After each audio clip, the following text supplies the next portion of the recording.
semua naturalisasi itu diproses secara transparan dan diputuskan oleh pelatihnya. Di bawah media sektor bersama Grup Jarum yang sekarang juga banyak mulai masuk ke FMCG. Beberapa brandnya percaya dengan program yang sedang kita bangun, yaitu pembangunan daripada grassroots level, yang membangun sepak bola dari bawah dan khususnya tentu di putri. Dan memang PSSI tidak pernah melihat perbedaan program putra dan putri. Kita tidak ada prejudisme ya, kita sama melihatnya dan kita bisa lihat hasilnya baik sampai saat ini. Punya mimpi lebih besar ya, tapi tentu grassrootsnya harus dibangun. Make Life sudah berjalan hampir 3 tahun, itu di usia di bawah 14 tahun ya. Sudah diikuti sampai 16.000 peserta terakhir. Ini luar biasa angkanya. Kita tidak punya talent pool sebanyak itu kalau tidak dibantu Make Life.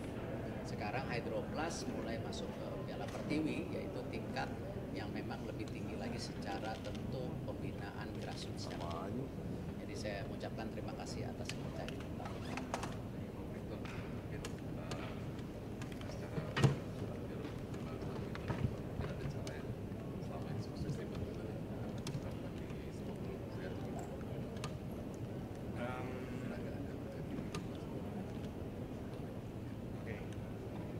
Tidak persis ya yang diterapkan, tapi saya percaya grassroots di piramida bawahnya, jumlah pemain yang partisipasi dan pembangunan skill level dari kecil itu penting sekali, sehingga masa depannya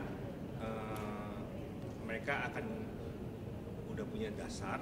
Terus lalu pedang tajam mesti latihan sama pedang tajam ya.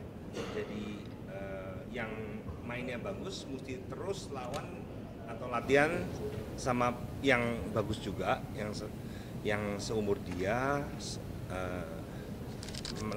levelnya bagus, terus dapat pelatih yang bagus terus dari level bawah, umur 6 tahun, 8 tahun, 10 tahun, 14 tahun, 16 tahun, itu mesti dapat pelatih yang bagus terus dapat jam terbang terus. Dalam hal itunya badminton sama sepak bola akan sama. Dan itu yang akan kita replikasi. Pak Erik juga programnya banyak banget untuk memastikan hal-hal itu. Ya saya membantu di perannya lah. Mesti ada yang jadi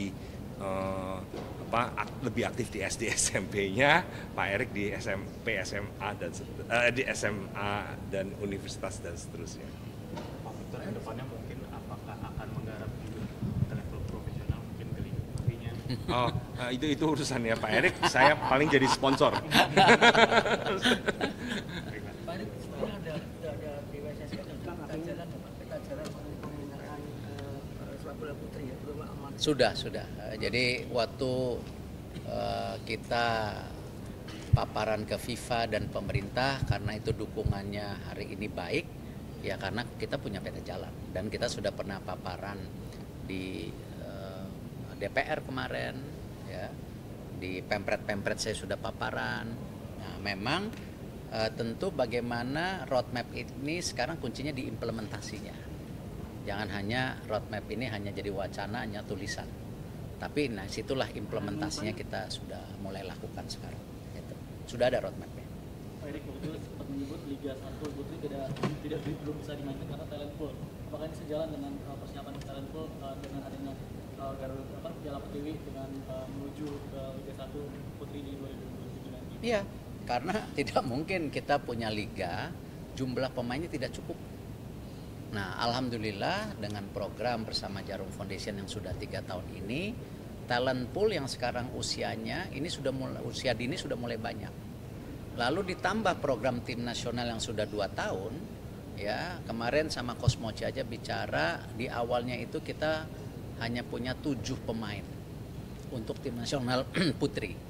Kita senior ya, kita nggak bisa bicara usia 15, 18, kita belum punya talent pool itu. Jadi di tim senior pun masih tergolong muda. Tadi ada usia 15, 17. Nah sekarang dari 7 sekarang sudah menjadi 15. Nah ini yang sedang kita kejar untuk menjadi 20. Artinya apa? Ketika jumlah pemain 2x11 di tim senior sudah ada, artinya nanti bisa aja para pemain ini jadi bintangnya di liga-liga kita. Ya, jadi kalau 22 dibagi 8 klub misalnya kan itu terpecahkan bintang-bintangnya ada. Ditambah talent pool yang dari bawah, ditambah beberapa pemain yang dari luar negeri, mungkin jumlahnya ada 3, 4. Nah, jadi ini baru liganya bisa jalan. Kalau kita sekedar melahirkan liga kemarin misalnya, tahun 2025 pokoknya, pakai pokoknya kan, kalau kita kan selalu berdebat pokoknya, harus jalan. Ya talentnya nggak ada.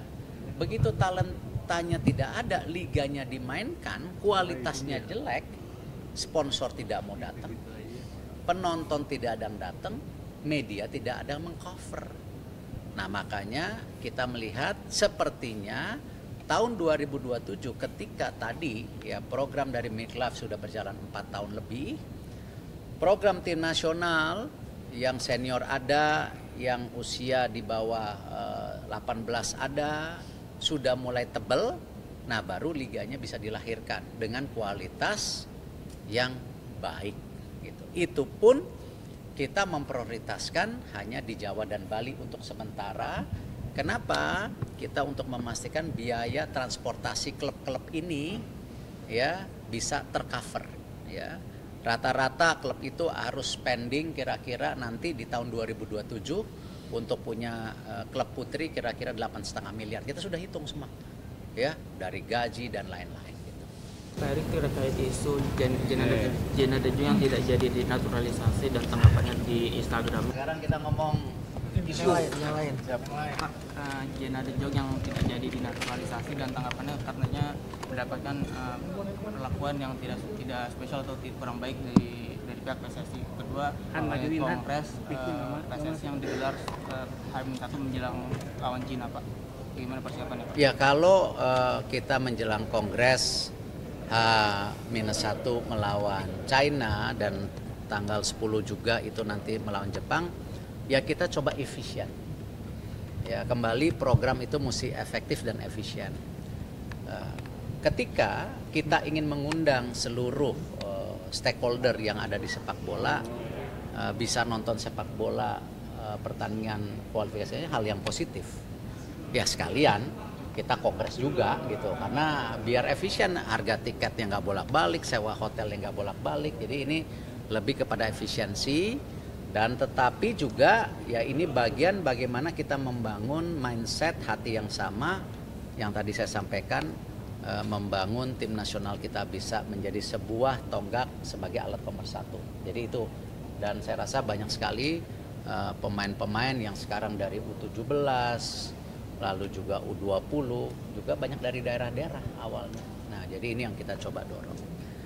Untuk program naturalisasi, semua naturalisasi itu diproses secara transparan dan diputuskan oleh pelatihnya. Artinya banyak juga pemain naturalisasi ya di zaman sebelum-sebelumnya juga ada yang kita tidak lanjutkan prosesnya. Ya karena tadi tidak lain ya tentu standar atau keinginan daripada seorang pelatih ataupun kami di PSSI membangun sebuah tim itu kan harus benar-benar transparan, tidak ada pemain titipan, dan standar yang ada dengan kualitas juga yang bisa kita sesuai dengan target. Jadi kita tanpa ada hidden agenda apapun gitu.